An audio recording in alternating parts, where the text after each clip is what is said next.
That's going to be our goal. Now, let me tell you a couple things that could happen in the meantime.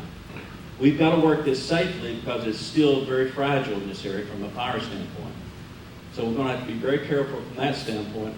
Also, our guys just got through recovering from 2 tornadoes, and they are wore out. So we're safety among our, and I think everybody here would say, take a few extra days if you have to, keep the guys safe.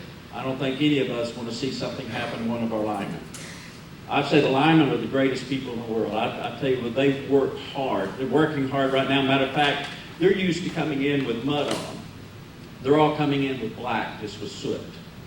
And we're making them go home to rest, or they'd still be out there 24 hours. I always say the greatest people in the world, they're just not housebroken. That's what I say.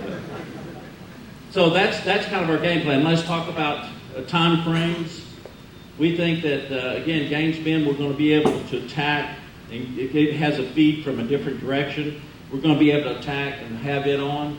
And hopefully that's going to be all put together in 3 weeks, within 3 weeks. Hopefully sooner in some of the areas. Hog Bend, we're talking about that's probably going to take at least 3 weeks, maybe 4 weeks. As well sportsmen. We think as far as Sportsman's World and Hog Bend, we could probably have those on about the same time, according to the estimates of our engineers. Right now we have bulldozers that are clearing the paths. We have areas where the poles are still good, but the heat was so bad that it destroyed the conductor, the wire. So you may see the poles in the ground and say, well, how come we don't have power? Well, we're going to have to restring all of that wire. And as far as transformers, probably close to 1,000, if not more of those, maybe even more of those have been destroyed. Of course, all the metering equipment, that's been destroyed from the just heat of the fire. The thing that I'd really like to ask of you is really 2 things. Number 3, treat all electric lines like they're hot. Don't take a chance with anything. That's just something that, if you got any questions, call us. We'll come out and double check and roll it up. But most of this electric line that we are concerned about is on the ground. We're getting it rolled up right now and getting it out of the way. That's one of the things that emergency management people ask us to do, is go through and clear everything out. And we've had to knock down poles, and we've had to take down a lava line because of the fear if you were to walk around it, there's a chance it could fall on you. So I'm not saying everything is 100% safe. We feel comfortable that the areas that we have combed over are going to be accessible.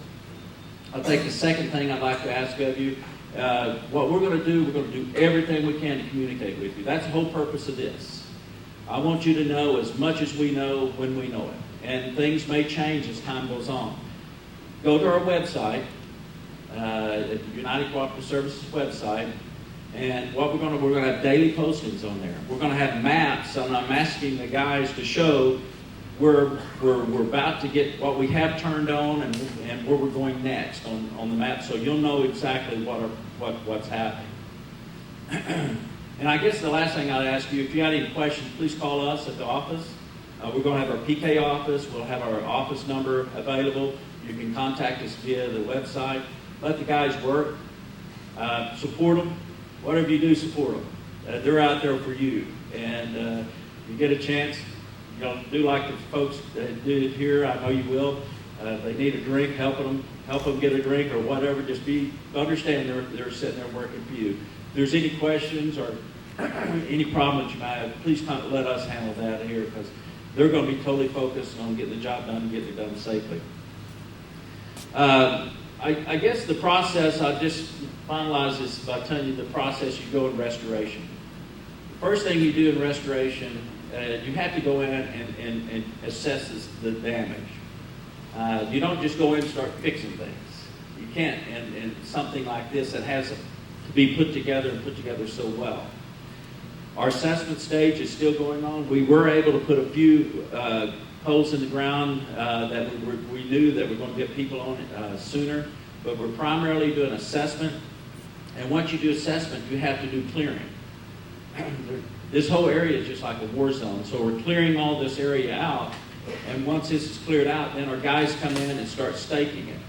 At the same time, there is a rule that we have to follow, that we cannot bury a pole unless we get clearance from Big Test, which is a state entity that their job is to make sure there's no buried gas lines or anything like that. Gosh, we don't need another fire. Okay? So that's going to take some time. So I just want you to know that if we're not out there putting poles in the ground, what's going on. Then after we're able to get all the clearance down, then the Army comes in, and that's when things start popping up, and that's when things start clicking.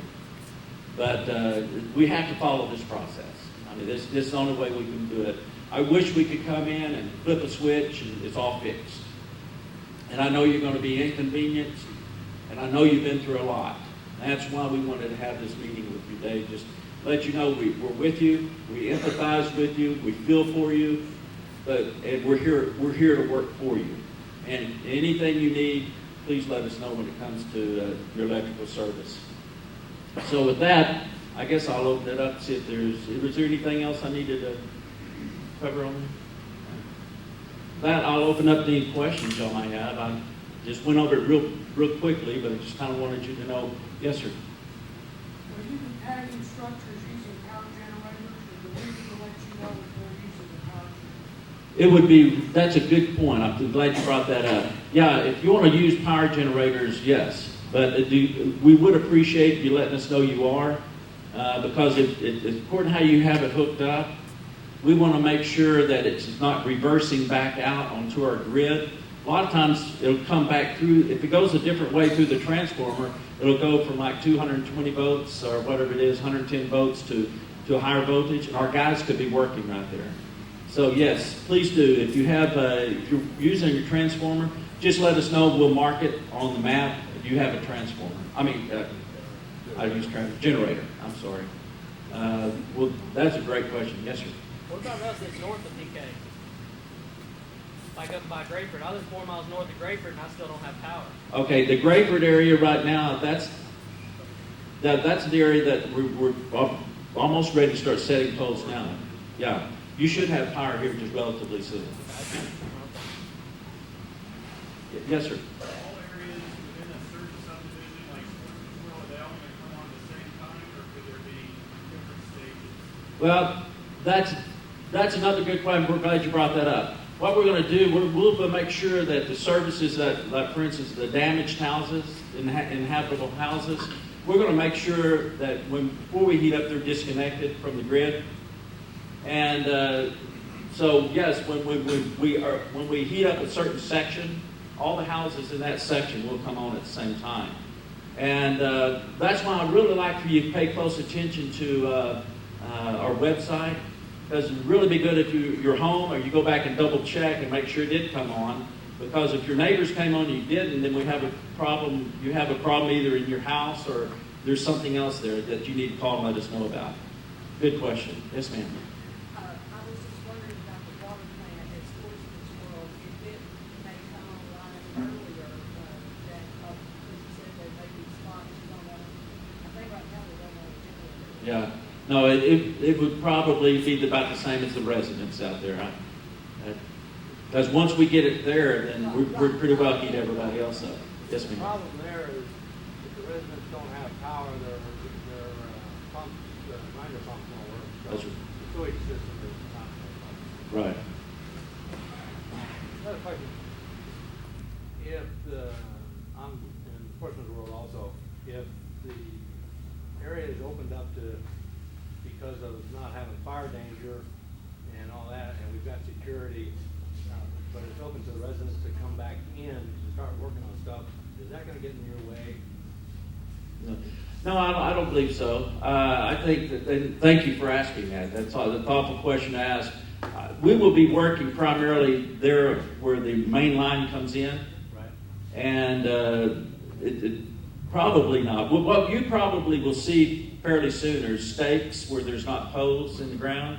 And we'd like to definitely keep those clear, because that's where we're going to be coming in and digging holes and putting the poles back in the ground.